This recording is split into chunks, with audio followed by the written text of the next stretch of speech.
America में कई अलग अलग मुद्दों को लेकर के खुद ट्रंप इंतजामिया के खिलाफ प्रोटेस्ट हो रहे हैं। उनमें से एक बड़ा मुद्दा यही है कि जो फेडरल एजेंट्स है यानी कि इमिग्रेशन एंड कस्टम जो एनफोर्समेंट ऑफिसर्स है उन्होंने जो गोलियां मारी है इमिग्रेशन के नाम पे और इलीगल माइग्रेंट के नाम पे लोगों को, उसको लेकर के काफी उबाल है।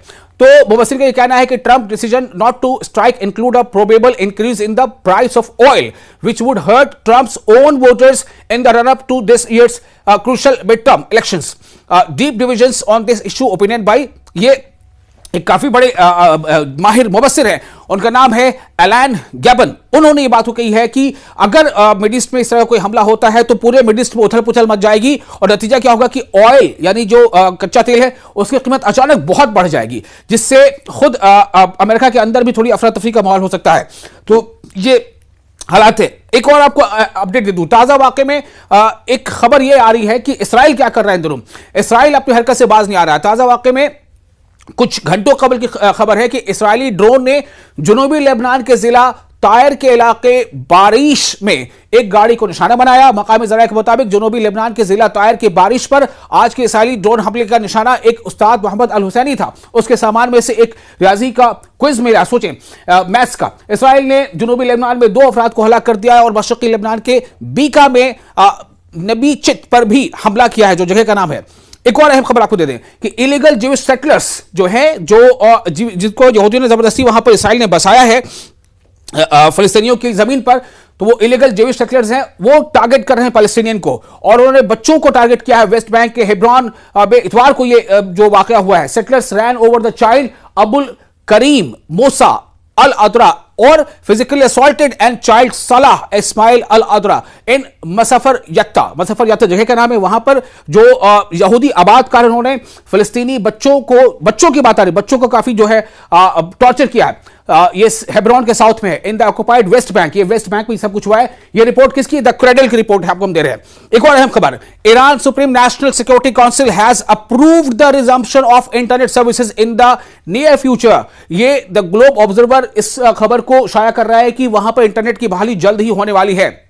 President Trump wants the US will impose a 100% tariff on all Canadian goods if Canada makes a deal with China Globe। देखिए ये पूरे मामले का मामला कहीं ना कहीं ये चाइना रशिया से जुड़ा है। रशिया जिस तरह से एडमेंटली यूक्रेन पर लगातार हमले करता चला जा रहा है, चाइना की जो बहुत गुपचुप पॉलिसी चली आती है चाइना के बारे में, चाइना ज्यादा शोर नहीं मचाता लेकिन वो चुपचाप बहुत सारे काम ऐसे करता जाता है। तो चाइना को भी कहीं ना कहीं निशाने पर लेना है। और जिस तरह से कनाडा के पीएम ने डोनाल्ड ट्रंप के खिलाफ बातें की हैं, उसके बाद प्रेसिडेंट ट्रंप ने वार्न किया है, वार्निंग दी है कि अगर कनाडा ने चाइना के साथ ट्रेड डील किया तो अमेरिका 100% टैरिफ कनाडा पर लगा देगा। यह एक तरह से धमकी दी गई है कनाडा को ताकि वो चीन से डील ना करे। Russia strikes Ukraine as talks with US to end war continue. इसी बीच खबर भी आ रही है कि रशिया ने यूक्रेन पे फिर से ताजा हमले कर दिए हैं। एक तरफ यूएस के साथ रशिया की बातचीत चल रही है और यूक्रेन पर हमला भी हो रहे हैं। तो बहुत सारी चीजें एक दूसरे से मिली हुई हैं। इसराइल को लेकर एक बड़ी खबर क्या है, ये ब्रेकिंग न्यूज आपको दे रहे हैं। बेल्जियम का नाम आपने सुना होगा। Belgium bans aircraft carrying weapons और military gear to Israel from its airspace और स्टॉप्स।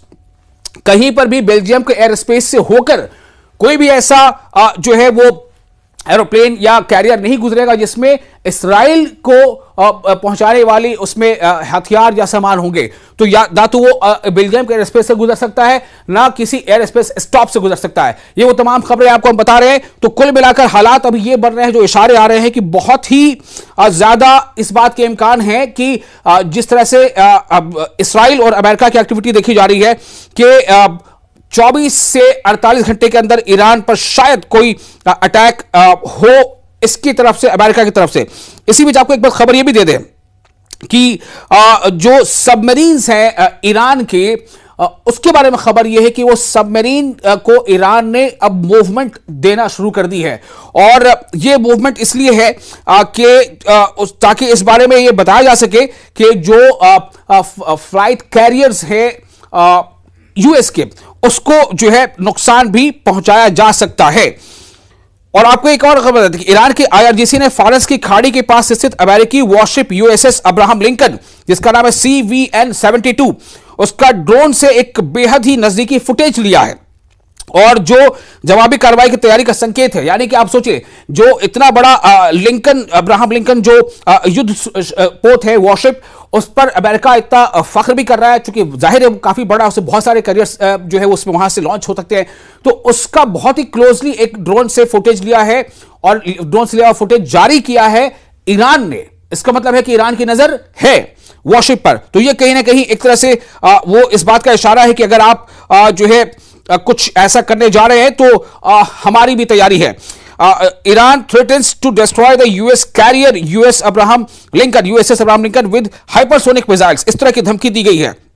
ये तमाम वो खबरें सामने आ रही है कि ये बता रहे हैं कि हालात जो है मिडिल ईस्ट में वो काफी बिल्कुल एकदम कहते हैं ना कि विस्फोटक हो गए हैं, और किसी भी वक्त अगले 24 घंटे में या 48 घंटे में जो है कोई इस तरह की आप खबर सुन सकते हैं कि स्ट्राइक हो गया है, हमला हो गया है। और एक खबर ये भी आ रही है कि Iran issues an emergency. Iran has closed its airspace to low-flying VFR and general aviation flights, signaling heightened security measures amid rising regional tension. Low frequency पे एयर स्पेस उसका कोई ना उड़े, इस बारे में ईरान ने जो है ये जारी कर दिया है। ईरान हैज क्लोज, इस एयर स्पेस को उसने बंद कर दिया है।